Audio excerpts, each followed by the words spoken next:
पहिले बूंदा पड़े धरती पे, महके लागे अंगनवाना हो। पहिले बूंदा पड़े धरती पे, महके लागे अंगनवाना।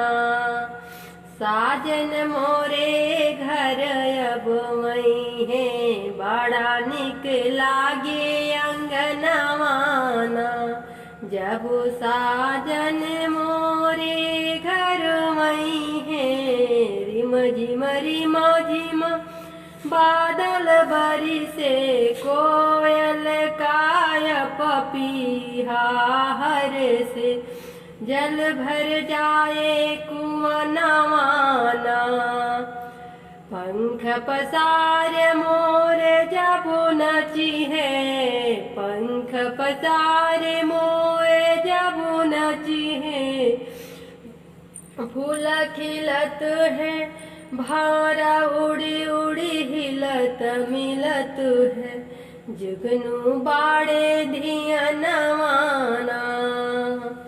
राधा के संग नाचत कान्हा, राधा के संग नाचत कान्हा, रतिया देखे सपनवाना।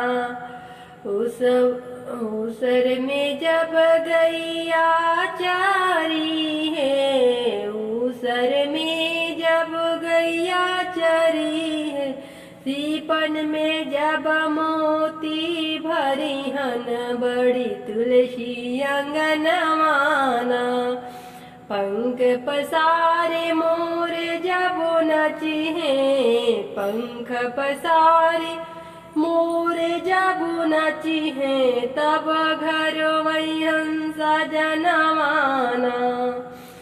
घात रहे जब घर नहीं आई, कहत रही जब घर नहीं आई, फोनवे पर जब पाठ पढ़ाई, अगहन होत बिहनवाना। कैसे होई धान रोपनिया, हर घर आवा सजनवाना।